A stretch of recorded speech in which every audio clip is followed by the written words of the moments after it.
প্রভু গৌরব হোক যে তিনি আজকে আমাদের একটা নতুন দিন দেখার সুযোগ করেছে এবং আমরা বিশেষভাবে আমরা থাকতে পারি দূরে, আমরা হয়তো আমরা চার্চে আমরা নেই অনেকেই, কিন্তু আজকের এই সময় প্রভু তিনি আমাদের সঙ্গে প্রত্যেকের সঙ্গে তিনি রয়েছেন।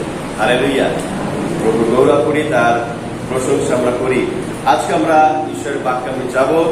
তো আসুন আমরা এই সময় প্রভুর বাক্য দেখব ইফিসীয় পুস্তক থেকে।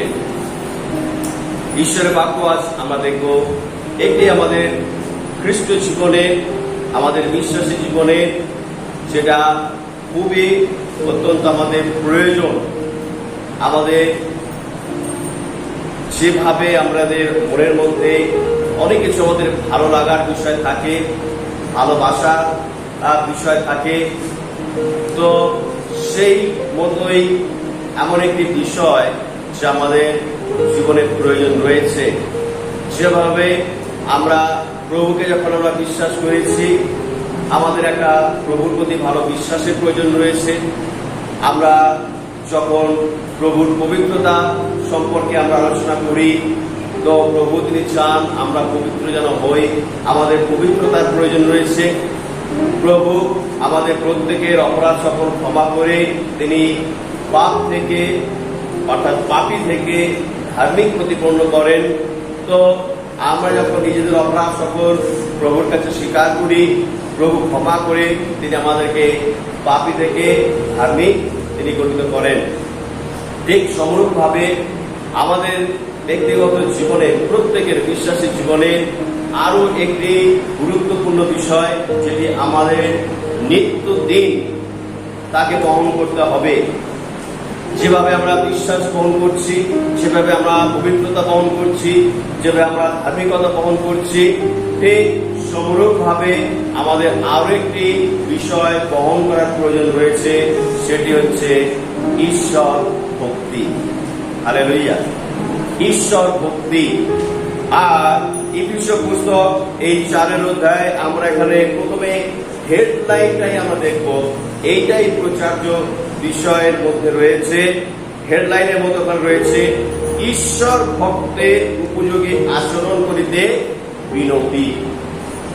ঈশ্বর ভক্তের আমরা দেখি যে এখানে ভক্তের কথা বলা হয়েছে। ভক্ত তখনই সে হয় যখন সে কোনো কিছুকে ভক্তি করে। যখন কোনো কিছুকে সে ভক্তি করে, সে তখন সেটা ভক্ত হয়ে ওঠে।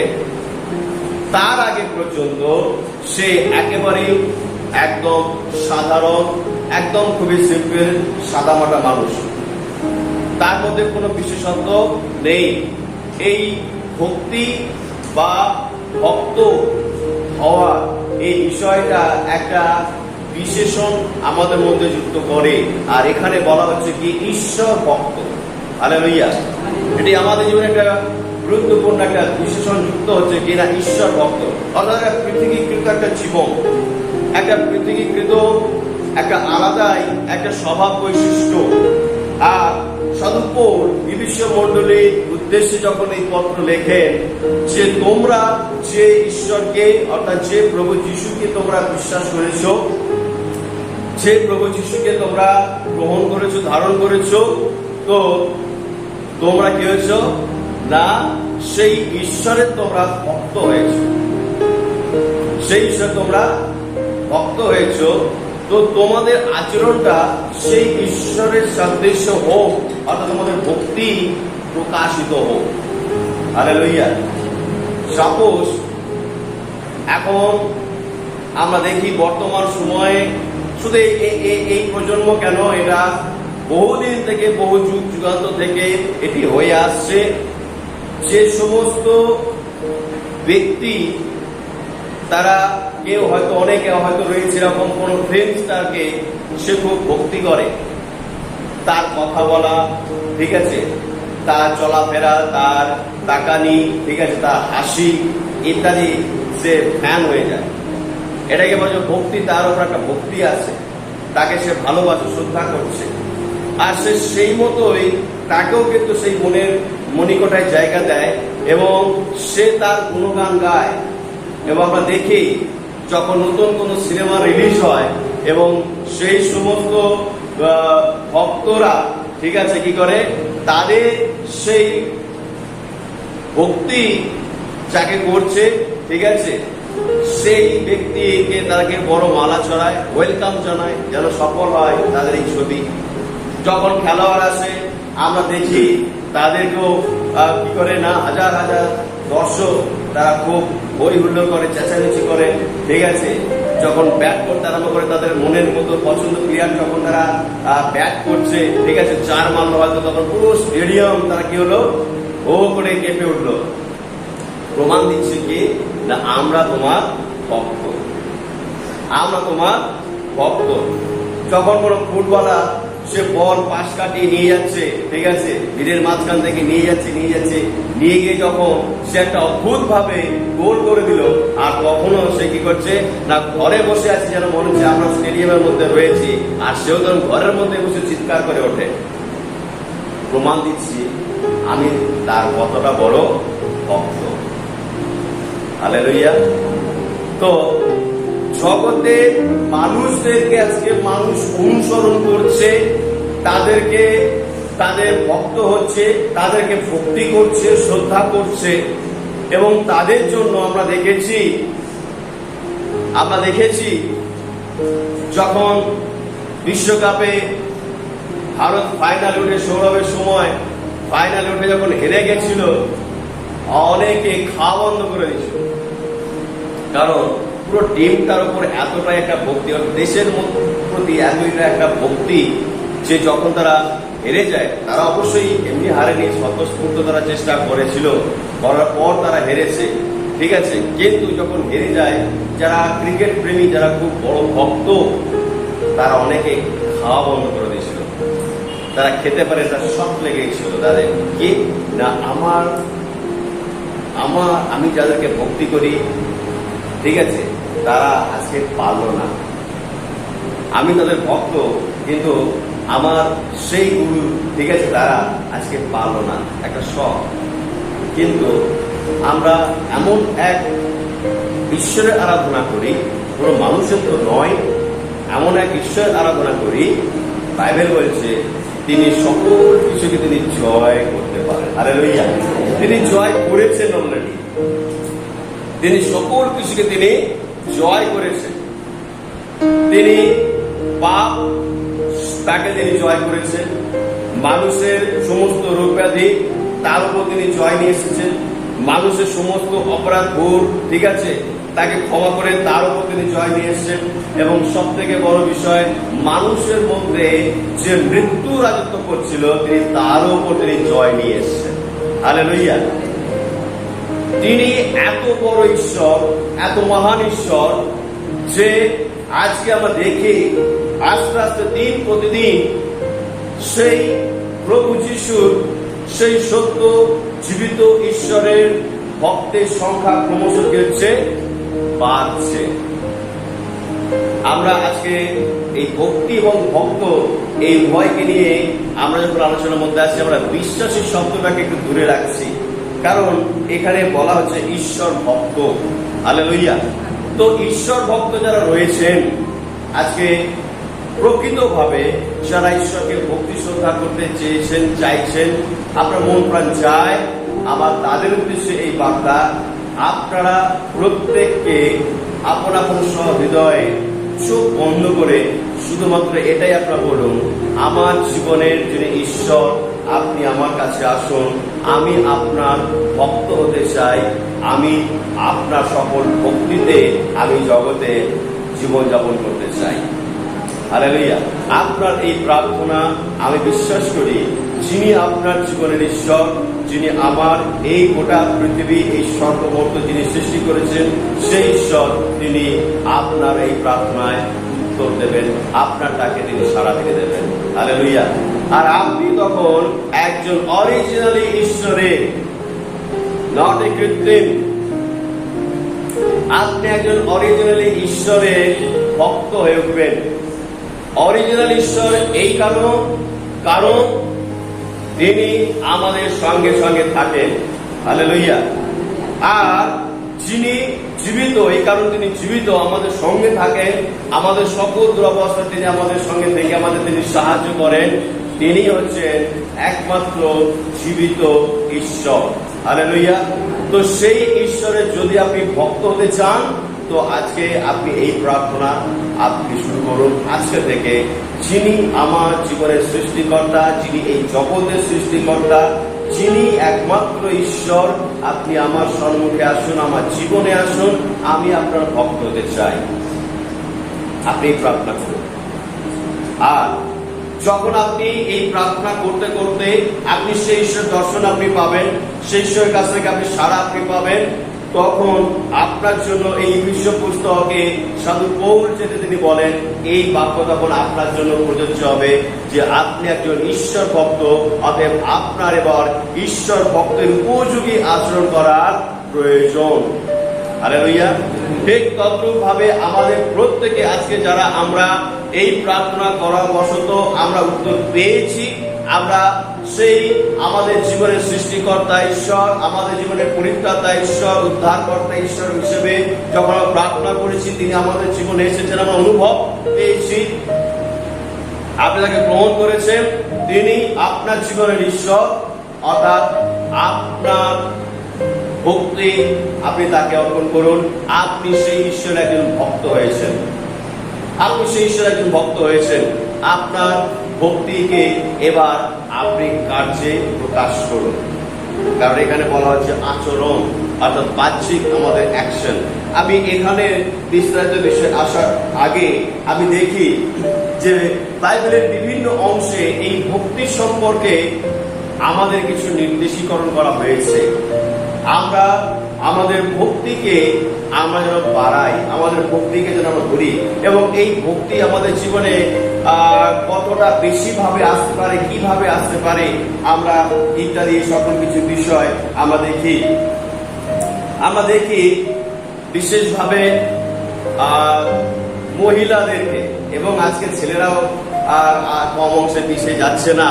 এখন লেডিস বিউটি পার্লার থেকেও এখন জেন্টস বিউটি পার্লারে এখন কি হচ্ছে, ভিড় হচ্ছে। জেন্টস স্পা, ঠিক আছে। তো এর মধ্যে আমরা দেখছি এখন অনেক ভিড় হচ্ছে, নতুন হেয়ার কাটিং হচ্ছে, ফেসিয়াল হচ্ছে, ঠিক আছে, আরো গোপদারি স্টাইল হচ্ছে, আরো কত কি হচ্ছে, চুল কালার হচ্ছে, ইত্যাদি সকল কিছু।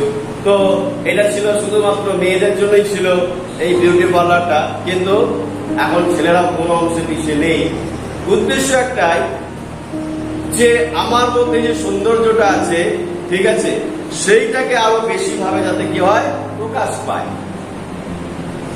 আমার মধ্যে যে সৌন্দর্যটা রয়েছে এখন, সেটাকে এখন আরো সুন্দরভাবে কি করে দেখানো যেতে পারে।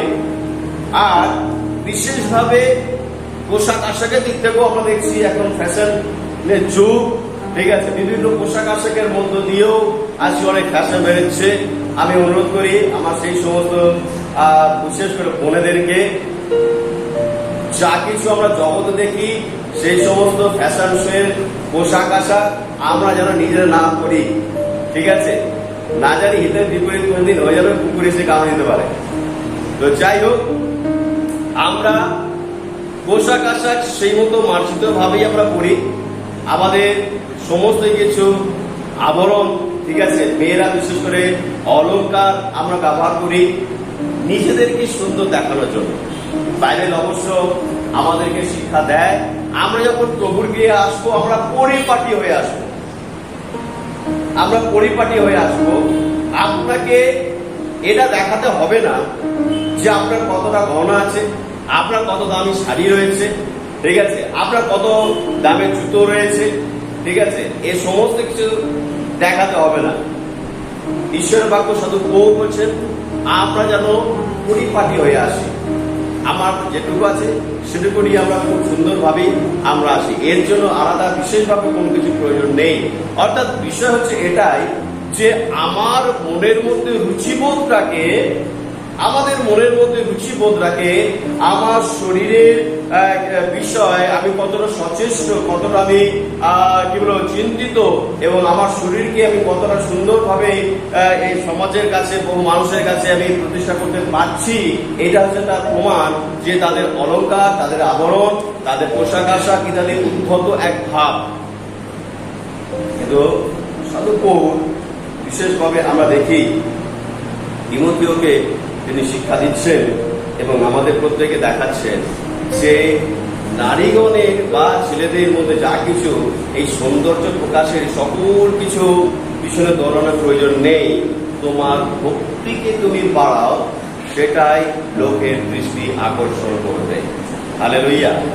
আমরা দেখি প্রথম তিমথিও 2:10 8 থেকে পড়ছেন, লেখা রয়েছে, অতএব আমার বাসনা এই, সকল স্থানে পুরুষেরা বিনা ক্রোধে ও বিনা বিতর্কে সূচি হস্ত তুলিয়া প্রার্থনা করুক, সেই প্রকারে নারীগণ সসহ্য ও সুবুদ্ধিভাবে পরিপাটি বেশে আপনাদেরকে ভূষিতা করুক, বেণীবদ্ধ কেশপাশে ও স্বর্ণ বা মুক্ত বা বহুমূল্য পরিচ্ছদ দ্বারা নয়, কিন্তু যা ঈশ্বর ভক্তি অঙ্গীকারিণী নারীগণের যোগ্য সৎক্রিয়া ভূষিতা হোক। অর্থাৎ 10 পদে আমরা দেখি বলছি, কিন্তু যাহা ঈশ্বর ভক্তি অঙ্গীকারিণী, যাহা ঈশ্বর ভক্তি অঙ্গীকারিণী নারীগণের যোগ্য সৎক্রিয়া ভূষিত হোক। ঈশ্বর ভক্তি এটি হচ্ছে সব থেকে বড় প্রয়োজন। আপনার কতটা কি রয়েছে, কতটা কি বিষয় সম্পদ রয়েছে বা কতটা আবরণ রয়েছে, ঠিক আছে, অর্থাৎ অর্নামেন্টাল রয়েছে, গহনা রয়েছে, এটা মানে রাখে না, এটা ঈশ্বর তিনি দেখেন না, তিনি চান না। ঈশ্বর বাক্য বলছেন যে ঈশ্বর ভক্তি হচ্ছে সেটা যেন আপনার অঙ্গের মধ্য দিয়ে তা প্রকাশ পায়। ঈশ্বর ভক্তি আপনার সমস্ত অঙ্গ প্রত্যঙ্গের মধ্য দিয়ে তা প্রকাশ পায়, যেটা সকলের দৃষ্টি আকর্ষণ করবে। সব থেকে বড় বিষয় ভালো করে শুনি, ঈশ্বর আমাদের বাহ্যিককরণের উপর দৃষ্টি করেন না। যদি করতেন, ঈশ্বর যদি আমাদের বাহ্যিকরণ, আমরা কে কতটা সেজে গুজে আসছি, যদি এটা দেখে ঈশ্বর আমাদেরকে সেই অনুপাতে তিনি আশীর্বাদ করতেন, তাহলে আজকে সারা পৃথিবীর মধ্যে মুদিখানা দোকান, ফল পাকড়ের দোকান, সবজির দোকানে ভিড় কম হয়ে গিয়ে আজকে সমস্ত পোশাক আশাক আর সোনার উপর কি হতো, ভিড় আসতো।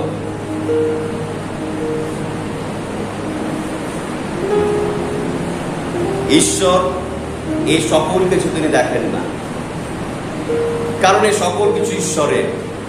ঈশ্বর তিনি চান যেটা আমাদের নিজস্ব, যেটা ঈশ্বর হস্তক্ষেপ করেন না, সেইটা আমরা কিভাবে ঈশ্বরের কাছে উপস্থাপন করছি। আমি কতটা বেশি সেই ঈশ্বরকে ভালোবাসি, আমি কতটা সেই ঈশ্বরকে শ্রদ্ধা করি, এটা আমার ভক্তি প্রমাণ করবে। আমরা এই শ্রাবণ মাসে আমরা দেখি যে শেওড়াফুলি থেকে বা কলকাতা কালীঘাট থেকেও হিন্দু ভাই বোনেরা তারা বাঁকে করে জল নিয়ে তারা যাচ্ছে, ঠিক আছে, 30, 40, 50 কিলোমিটার হেঁটে তারা জল নিয়ে যাচ্ছে।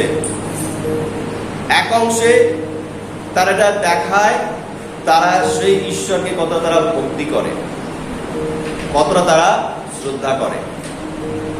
প্রভু যিশু যে সময় তিনি ছিলেন সেই সময় ফরিসী সত্যকে এনারাও নিজেরা দেখাতেন যে তারা কতটা ঈশ্বর ভক্ত। তারা জাঁকজমকপূর্ণ পোশাক আশাক করতেন, তারা রাস্তার মোড়ে তারা দাঁড়াতেন, তারা মন্দিরের মধ্যে যখন যেতেন তারা সেখানে উত্তম স্থান তারা দাঁড়াতেন, সেখানে থাকতেন। তাদের প্রার্থনা স্টাইল অন্য। বিষয় হচ্ছে তারা দেখাতো, ঠিক আছে, তারা কতটা সেই ঈশ্বরকে ভক্তি করে, তারা কত বড় ভক্ত সেই ঈশ্বরের। প্রভু যীশু তিনি বলেছেন, তাদের থেকে ভক্তি যদি তোমাদের বেশি না, বিশ্বাস যদি বেশি না হয়, তাহলে তোমরা যোগ্য হতে পারবে না। অর্থাৎ আমাদের প্রত্যেকের জীবনে ভক্তিকে ঈশ্বর তিনি শ্রদ্ধা করেন, আমার আবরণ পোশাক আশাককে নয়। অতএব যা এখানে আমরা পেলাম, বলা হচ্ছে ঈশ্বর ভক্তি অঙ্গীকারিণী। আপনি দৃঢ় প্রতিজ্ঞ হন যে আমার জীবন দ্বারা ঈশ্বর ভক্তি প্রকাশ পাবে, আর সেটাই ঈশ্বরকে আকর্ষণ করবে। হালেলুয়া! ঈশ্বরকে আকর্ষণ করবে, প্রভু যিশুকে আকর্ষণ করবে, আর তিনি আমার সহবর্তী হবেন। আমি আপনি উপবাস রাখি কিসের জন্য? আমি আপনি ঈশ্বরকে ভালোবাসি বলে। আপনার মধ্যে সেই ভক্তি যদি আরো বাড়াতে চান, তো আপনি আরো প্রার্থনায় আসুন। আপনি নিয়ম করবেন নিজের সঙ্গে। আমরা দেখি অনেক ভাই বোন রয়েছে অন্যান্য জাতি, তার নিয়মে চলে। এই সময়টা এইটার জন্য, কারণ এটা হচ্ছে আমার ভক্তি এর প্রতি, আর এই সময়টা আমি এটাকে করবো। এবং আমরা দেখি তাদের সকল কাজ বাদ ছেড়ে তারা সেই সময়টাকে তারা কি করে, তারা প্রায়োরিটি দেয়। তারা সেই যাকে ঈশ্বর বলে মনে করেন, তারা তার সান্নিধ্যে তারা আসেন, তার ভক্তিকে তারা প্রকাশ করে দেখায়। অতএব আমাদের প্রয়োজন হয়ে পড়ছে এখন বিশ্বাসের। এটা আমাদের কাছে একটা বড় সৌভাগ্যের বিষয়, যিনি সৃষ্টিকর্তা ঈশ্বর, আমরা তার সেবা আরাধনা করছি। অতএব আমাদের সেই ভক্তিটা সেই ঈশ্বরের প্রতি আরো কতটা অধিক হতে হবে। যদি আমি প্রভু যীশু সেই কথাকে ধরি, যা তিনি সেই ফরিসী সদুকেদের সঙ্গে তুলনা করে বলেছিলেন, যে এদের থেকে যদি বিশ্বাস আমাদের না বেশি হয়, এদের থেকে যদি ভক্তি বা শ্রদ্ধা ভালোবাসা, ঠিক আছে, বিশ্বাস যদি বেশি না হয়, তাহলে কিন্তু অসুবিধা আছে।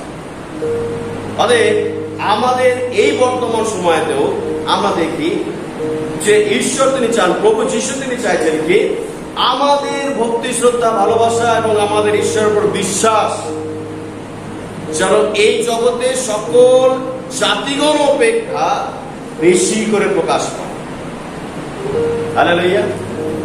আরো বেশি করে প্রকাশ পায়, আরো কঠোর আমরা হই, বলুক আমাকে, কিন্তু আমি আমার ঈশ্বরের ভক্ত, আমি আমার সেই ঈশ্বর ভক্তের আমি উপযুক্ত আচরণ আমি করতে আমি ছাড়বো না। লোকে যে যায় বলে বলবো। হালেলুয়া! আমরা দেখব এই তিমোথেয় পুস্তকেই 6:11 পদে সাধু পৌল তিনি দেখাচ্ছেন, শেখাচ্ছেন যে সমস্ত আমাদের ধার্মিক হওয়ার বিষয়, ধার্মিকতার বিষয় রয়েছে, তার মধ্যে থেকে আমরা যেন সেই ভক্তিকেও আমরা অনুসরণ করি, অনুধাবন করি। যেখানে রয়েছে 1 তিমোথেয় তার 6:11 পদ, তিনি বলেন, কিন্তু তুমি হে ঈশ্বরের লোক এই সকল হইতে পলায়ন করো। এর আগে যদি আমরা পড়ি, সেখানে ধনাসক্তির বিষয়ে কথা বলা হয়েছে, ঠিক আছে। যারা বিশেষভাবে অর্থকে বেশি ভালোবাসে, তারা সব সময় কি চায়, অর্থ কত দিক থেকে আসবে তার দিকগুলোকে খোলার, ঠিক আছে, আসবে কিন্তু যাবে কম, আসবে বেশি, যায় যেন কম।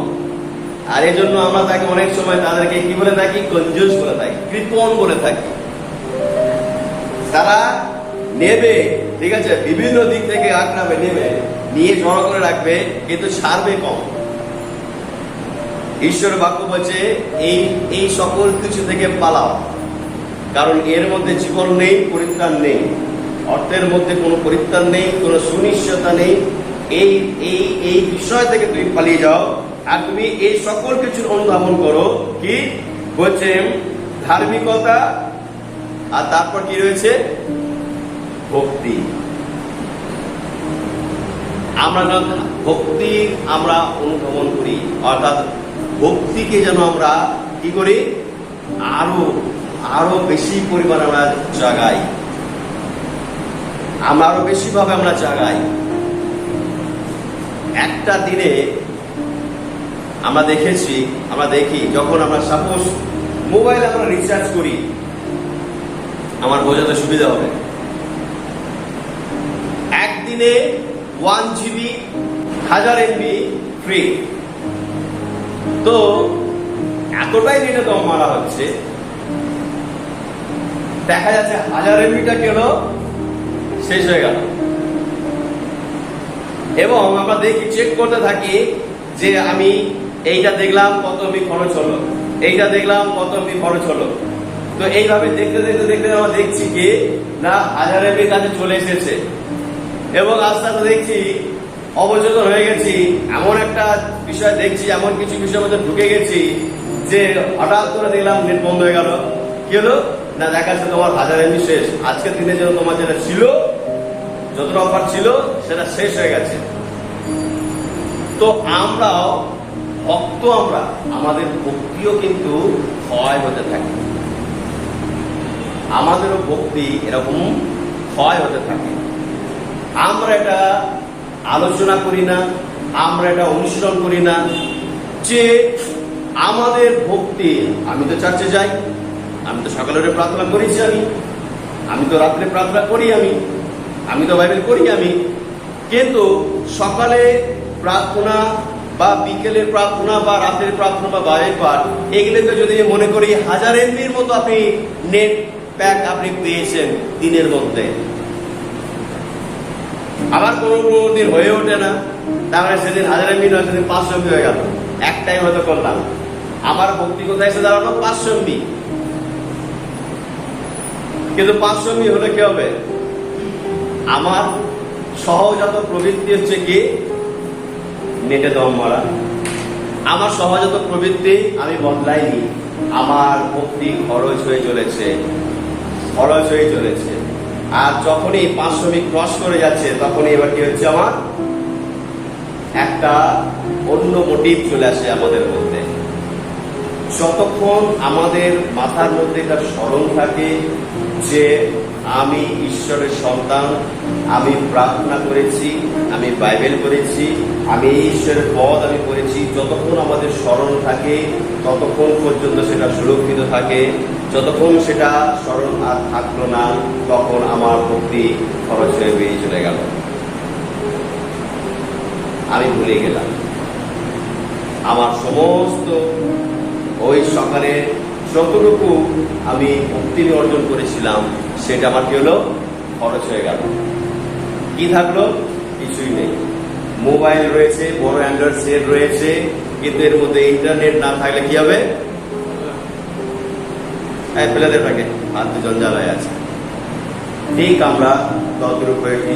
আর এই কারণে সাধু পৌল তিনি উদ্দেশ্যে তিনি লিখছেন, তাকে জানাচ্ছেন, শেখাচ্ছেন, তাকে বলছেন কি না, এই সকল কিছু অনুধাবন করো, কি ধার্মিকতা, তারপর হচ্ছে কি না ভক্তি, আরো অনেক কিছু রয়েছে। তারপর বিশ্বাস, প্রেম, ধৈর্য, মৃদুভাব, এই সকলের অনুধাবন করো। এই সকল কিছু আমাদের ঈশ্বর ভক্তি বাড়াতে সাহায্য করবে। আমরা দেখি কিভাবে এই ভক্তি আমাদের জীবনে আসে, কখন আসে, কিভাবে আসবে। আমরা দেখব 2 পিতর 1:6 এখানে বেশ কিছু কানেকশন রয়েছে, নেটওয়ার্কের মতো রয়েছে, চেন রয়েছে। এখানে একটার সঙ্গে একটার পর আরেকটা, যা এখানে আমরা দেখতে পাই। 2 পিতর 1:6 বলছেন, 5 পদ থেকে পড়ি। আর ইহারই জন্য তোমরা সম্পূর্ণ যত্ন প্রয়োগ করিয়া আপনাদের বিশ্বাসে সদ্গুণে জ্ঞান, ও জ্ঞানে জিতেন্দ্রিয়তা, ও জিতেন্দ্রিয়তায় ধৈর্য, ও ধৈর্যে ভক্তি। ভক্তি কখন আসবে, যার মধ্যে ধৈর্য থাকবে, তবেই তার মধ্যে ভক্তি আসবে। যদি ধৈর্য না থাকে, ভক্তি আসবে না। ওটা একটা পার্ট টাইমার মতো ঠিক আছে, ওটা একটা নামকে বাঁচতে একটা জীবন চলবে, কিন্তু সে ভক্ত হবে না। কিন্তু এখানে আমরা দেখি সাধু পৌল বলেছেন কি ঈশ্বর ভক্তের উপযোগী আচরণ। ধৈর্যটা হচ্ছে বিশ্বাসী জীবনে, ঈশ্বরের সন্তানদের জীবনে একটা মূল অস্ত্র, একটা বড় অস্ত্র। যদি ধৈর্য কম আছে তাহলে আপনার মধ্যে ভক্তি আসবে না। কারণ এটা যখন আমরা নিজেদেরকে নিয়ন্ত্রণ করতে পারি, ঠিক আছে, ইন্দ্রিয়কে যখন আমরা দমন করতে পারি, আর সেই দমন ভাবটা আসছে, আর দমন যখন করছি তখন একটা ধৈর্য আসে। আর যখন ধৈর্য আসে, আমি চিন্তা করি আমার সমস্ত অঙ্গ প্রত্যঙ্গ যখন আমার কন্ট্রোল এসেছে, আমি তাকে ধৈর্যপূর্বক তাকে ধরে রেখেছি, তাকে ইতস্তত বোধ করতে দিচ্ছি না, না চোখকে আমি উল্টো পাল্টা দেখে দিতে দিচ্ছি, না হাতকে আমি কোনো দিকে যেতে দিচ্ছি, না পা আমার চলার জন্য নিষ্পিস করছে, না আমার মন নিষ্পিস করছে, ঠিক আছে। আমি যতক্ষণ না তাকে নিয়ন্ত্রণ করছি এবং ততক্ষণ ধৈর্য আসে না। আর ধৈর্য যখন আসে, যখন সবকিছু আমার নিয়ন্ত্রণের মধ্যে রয়েছে, তখন ঈশ্বরের প্রতি একটা শ্রদ্ধা আসে। আপনি যখন চার্চে আসবেন, সাপোজ আমি বলে দিচ্ছি, চার্চে এসেছেন, এই রবিবারটা আপনার কোথাও যাওয়ার আছে, ঠিক আছে, আর 5টা লম্বা প্রচার হচ্ছে, ও অভিজিৎ লম্বা আরাধনা করছে, ঠিক আছে, ওফ ভেবেছিলাম 2 ঘন্টায় শেষ হয়ে যাবে, এরপরে গিয়ে তো আমি ওই ট্রেনটা ধরতে পারতাম, গিয়ে আমি ওই প্রোগ্রামে যেতে পারতাম। ধৈর্য আছে তার? ধৈর্যহীন সে। আর ধৈর্য না থাকার কারণে তার মন কোথায় আছে? কোথায় আছে? এখানে নেই, তার মন ঘুরে বেড়াচ্ছে, তার মধ্যে কোনো ভক্তি জাগবে না। আরাধনা এমন একটা পাঠ, এমন একটা অংশ, যতক্ষণ না আমাদের সমস্ত অঙ্গ প্রত্যঙ্গকে আমরা নিয়ন্ত্রণ করি, কন্ট্রোল করি, ততক্ষণ পর্যন্ত আরাধনা আমাদের ভেতর থেকে আসে না। আর যখন আরাধনা ভেতর থেকে আসে, সেটা হচ্ছে আপনার স্বভক্তি। হালেলুয়া, সেটাই হচ্ছে আপনার স্বভক্তি। আর সেই ভক্তির আরাধনা ঈশ্বর বলে, সেই আপনি তখন সেই ঈশ্বর একজন ভক্ত হচ্ছেন, আর আপনার সেই আরাধনা, আপনি একজন সেই ভক্ত, আপনার সেই ভক্তের ঈশ্বর আপনাকে তখন তিনি করেন, তিনি আশীর্বাদ করেন। অতএব আমরা দেখি এই ভক্তি আসে কি, ধৈর্য যখন আসে আমাদের, যখন আমরা নিজেকে নিয়ন্ত্রণ করি, কন্ট্রোল করি, সময় নিই। ধৈর্য নেওয়ার অর্থ হচ্ছে কি, সময় নিই। ধৈর্য না 2 মিনিট থাকলাম, হয়ে গেছে, অনেক অনেক ধৈর্য হয়ে গেছে। ধৈর্য শব্দটার অর্থ হচ্ছে এটাই, এটা হচ্ছে সময় নিয়ে। দেখেন ঘড়ির মধ্যে 3টে কাঁটা থাকে, একজন চলে খুব ফাস্ট, সুপার ফাস্ট, একজন মিডিয়াম, আর একজন খুব স্লো। কে সেকেন্ডের কাঁটা হু করে দৌড়ায় না, আমরা ঠিক তদ্রুপ দৌড়াচ্ছি, সেকেন্ডের কাঁটার মধ্যে দৌড়াচ্ছি, মনে হচ্ছে সেকেন্ডের কাঁটার থেকে আমরা দৌড়াই, ঠিক আছে। তারপরে কি আছে, মিনিটের কাঁটা। কিছু ক্যাটাগরির মানুষজন রয়েছে, ও আমরা তো ওর মতো নই, আমি ঠিক আছে, কিন্তু সেকেন্ডের কাঁটাও দেখে না, মিনিটের কাঁটাও দেখে না, যে তাদের পিছনে যে রয়েছে সব থেকে ছোট কাঁটা, ঘন্টার কাঁটা, সে কাঁটা চুপ আসতে কখন নড়ছে কি বোঝাই যাচ্ছে। সে 1 ঘন্টা এই সেকেন্ডের কাঁটা 60 পাক ঘুরবে, আর এ কি করবে, তবে একটা ঘর ছেড়ে একটুখানি জায়গায় 1 ইঞ্চি জায়গা সরবে, আর এ 60 পাক ঘুরে বেরোবে, সারা বিশ্ব ঘুরে মরবে। আমাদের ক্যাটাগরিটা ঠিক এরকম, সেকেন্ডের কাঁটার মতো। একটা দৃষ্টান্ত ঘন্টার কাঁটা আমাদের জীবনে রেখেছে, এই কারণেই ঘন্টা। আর ধৈর্য ঘন্টা ধরেই হয়। হালেলুয়া, ধৈর্য ঘন্টা ধরেই হয়। ধৈর্য সেকেন্ড ধরে হয় না, মিনিট ধরে হয় না, কারণ তার ফাস্ট ছুটছে। ঘন্টা ধরে এই কারণে তারা খুব স্লো যায়, তার ধৈর্য আছে, তাকে বেঁধে দেওয়া হয়েছে, তোমাকে এইভাবে যেতে হবে। তো আমাদের জীবনে ঠিক এই ধৈর্য অর্থাৎ ঘন্টার কাটার মতো যদি আমরা প্রভুর গৃহে না বসি, তাহলে আমাদের মধ্যে থেকে ঈশ্বরের ভক্তি আসবে না। ঈশ্বরের ভক্তি যখন আমাদের আসে, তারপর কি হয় আমরা দেখি এই দ্বিতীয় পিতর তা 2:4 তার পরের অংশই, ওইখানে ওই লাইনে যেখানে ওই লাইনে বলছে ভক্তিতে কি আসে? ভাতৃস্নেহ। ভক্তিতে ভাতৃস্নেহ। যদি ভক্তি না আসে সত্যিকারে, ঈশ্বরের প্রতি যদি ভক্তি না আসে, তাহলে আমরা নিজের লোকেদেরকেও আমরা ভক্তি করতে পারবো না।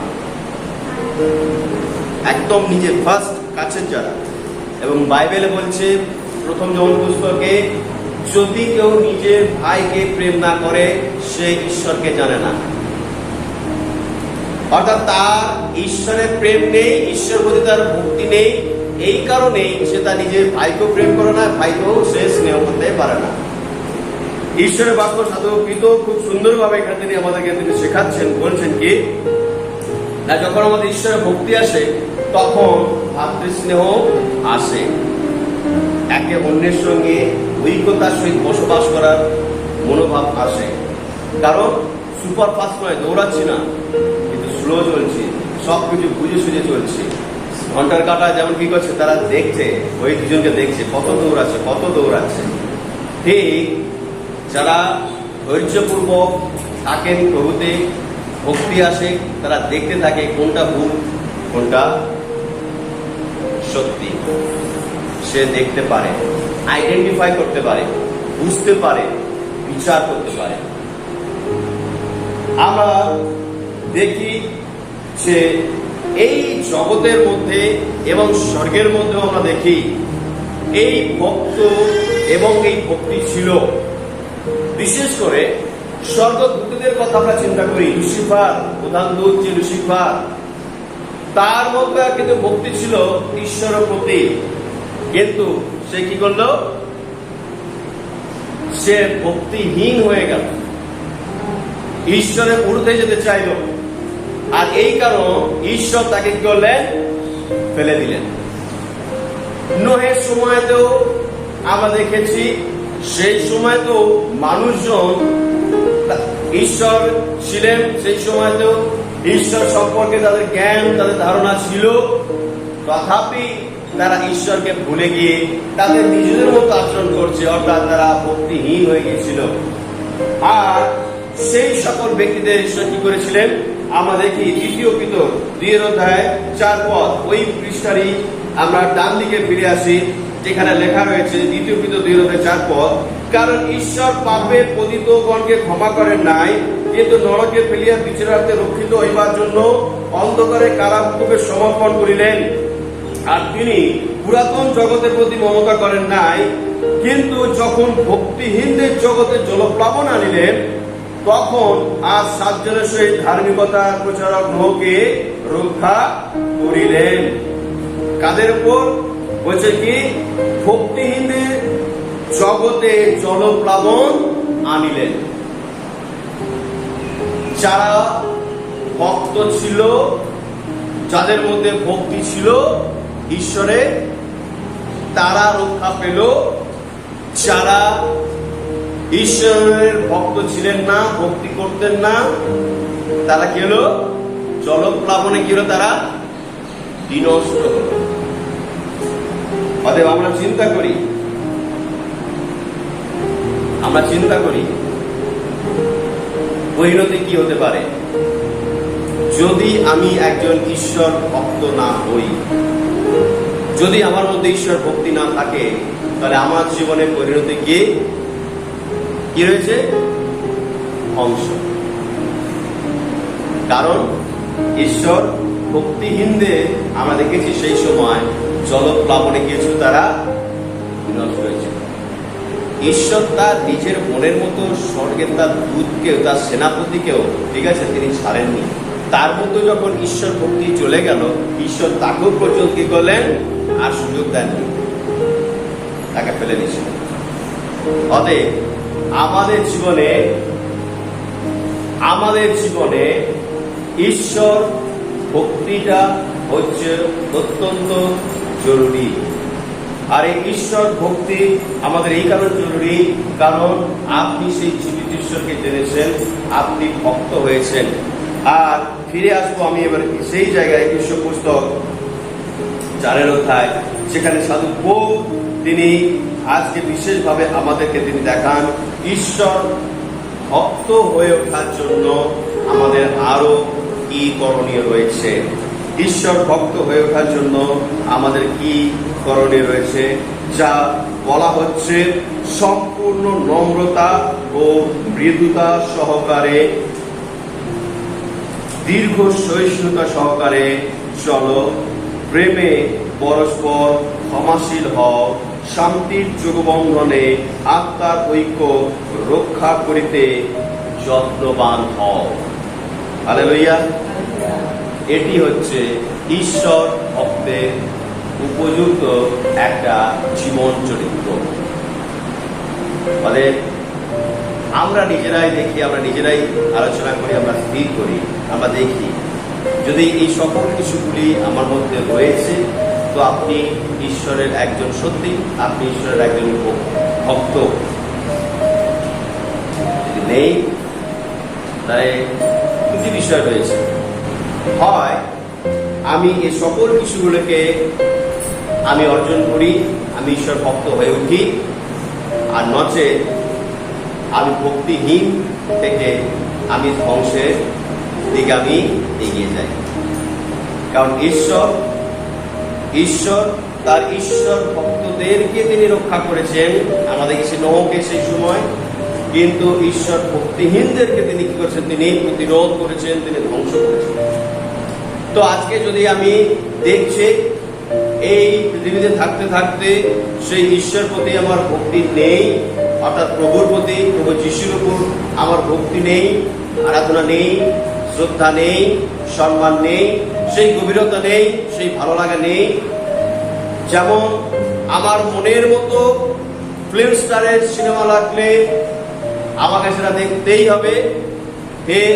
এই যে একটা স্পিরিট, আমার মনের মতো খাবার, যার আমি খুব ভক্ত, ঠিক আছে, সেই খাবার যখন হবে বাড়িতে হবে, সেটাকে আমি খুব আমোদের সহিত, আনন্দের সহিত আমি সেটাকে গ্রহণ করব। এই যে মনের একটা স্পিরিট, ঠিক তদ্রূপ আপনার জীবনের ঈশ্বর যাকে আপনি ভক্তি শ্রদ্ধা করছেন, তার প্রতি তদ্রূপ যদি স্পিরিটটা না থাকে, তাহলে আপনার মধ্যে ভক্তি আস্তে আস্তে কমে গিয়ে সেটা হীন হয়ে যাচ্ছে, ক্ষীণ হয়ে যাচ্ছে। যদি এই পরিস্থিতির মধ্যে রয়েছি, সাধু পৌল তিনি আমাদেরকে এখানে দেখিয়ে দিয়েছেন গাইডলাইন, যে আমরা যেন নম্রতা, মৃদুতা সহকারে, দীর্ঘ সহিষ্ণু, অর্থাৎ সেই ধৈর্য যেটা আমরা বললাম, চলো প্রেমে পরস্পর ক্ষমাশীল হও, শান্তির যোগবন্ধনে আত্মার ঐক্য রক্ষা করিতে যত্নবান হও। তাহলেই তুমি পুনরায় তুমি সেই একজন উপযুক্ত ভক্ত তুমি হয়ে উঠবে, তোমার মধ্যে সেই ঈশ্বর ভক্তি আসবে। হালেলুয়া। আর যদি না আসে, তাহলে ভক্তিহীন, আর ভক্তিহীনের অর্থই হচ্ছে কি অনন্ত বিনাশ, ধ্বংস। আমরা কি চাই? ঈশ্বর ভক্ত হয়ে উপযুক্ত আচরণ করতে, তাকে ঈশ্বর ভক্ত হওয়ার পরেও ভক্তিহীনদের ন্যায় জীবনযাত্রা করতে। এটা আমাদের কাছে রয়েছে মনোনয়ন, আমরা স্থির করব।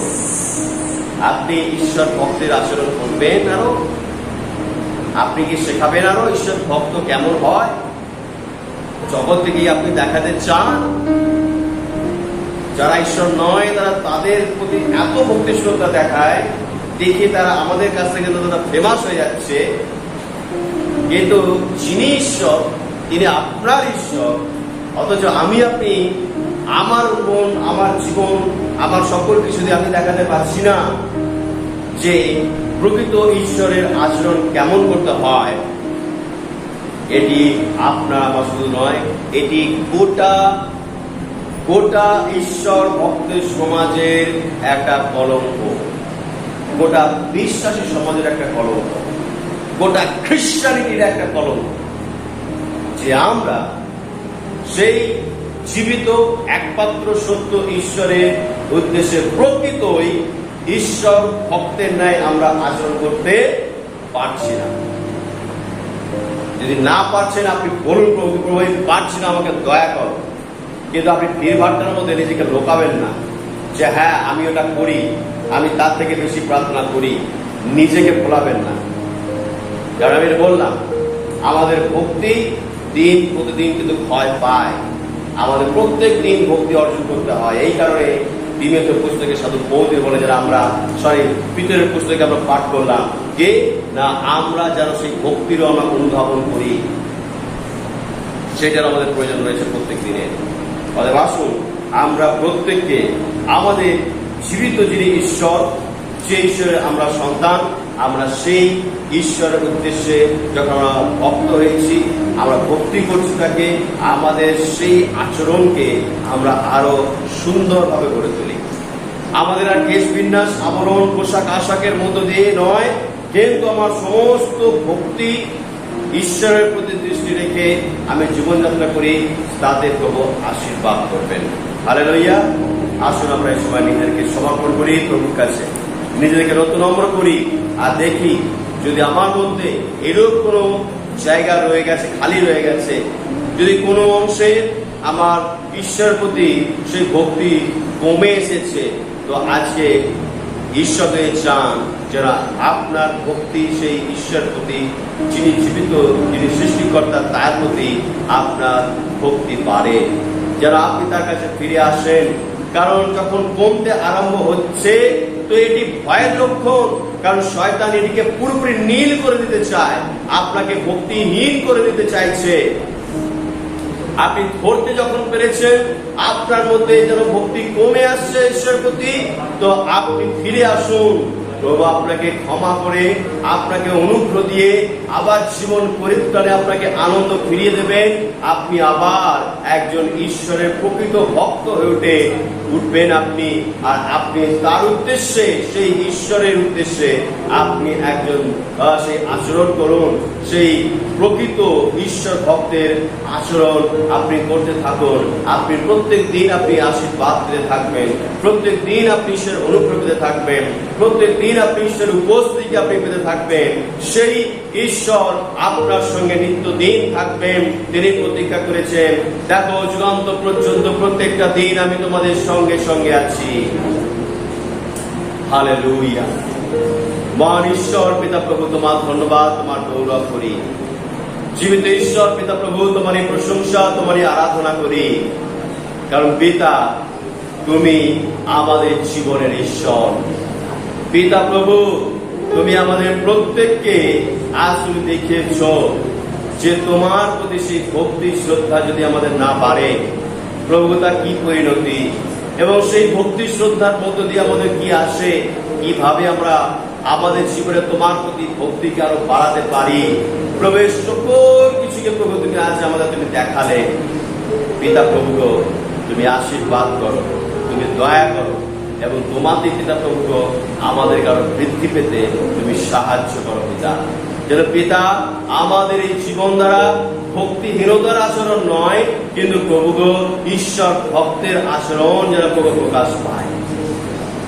প্রভু জাতিগণ যেন তোমার সন্তানদের ভক্তি দেখে তারা তোমার কাছে ফিরে আসতে পারে। কারণ তুমি কথা দিয়েছ তোমার মধ্য থেকে সৎকার্য দেখে এই জগতের মানুষরা তারা স্বর্গস্থ পিতার গৌরব করিবে। তাই সেই তোমার প্রতি ভক্তিকে ও প্রভু প্রত্যেকের জীবনে যেন তারা বাড়ান, এবং প্রত্যেকটা দিন যেন তারা অনুধাবন করেন, যেন প্রত্যেক দিন তারা তোমাকে তাদের আপন আপন সহৃদয়ে ভক্তির সহিত আহ্বান জানান এবং তার উপযুক্ত আচরণ তারা করেন। নিত্য দিন তুমি সেই আশীর্বাদ করো। সকল গৌরব প্রশংসা প্রভু তোমাকে দিলাম। ধন্যবাদ করি, প্রার্থনা শুনেছ, তুমি উত্তর প্রভু তুমি দিয়েছ। হালেলুয়া পিতা, হালেলুয়া। ও পিতা প্রভু এই সময় তোমার কাছে প্রভু তোমার প্রত্যেক সন্তানকে রাখলাম, তুমি তাদের সহায় হয়ে থেকে আশীর্বাদ করো। এবং প্রভু যারা কমজোর মনে করছেন, নিজেকে দুর্বল মনে করছেন, প্রভু তুমি শক্তি প্রদান করো। প্রভু তাদেরকে তোমার উপযুক্ত সেই প্রভু আরাধনা করতে, তোমার উপাসনা করতে, তোমার মহিমা কীর্তন করতে প্রভু তুমি তাদেরকে শক্তি দান করো, যেন তারাও তোমার প্রভু সেই ঈশ্বর ভক্তের ন্যায় তারা আচরণ করতে পারে। প্রভু তুমি আশীর্বাদ করো, তুমি অনুগ্রহ করো। প্রার্থনা শোনো, যিশু তোমার নামে চাই।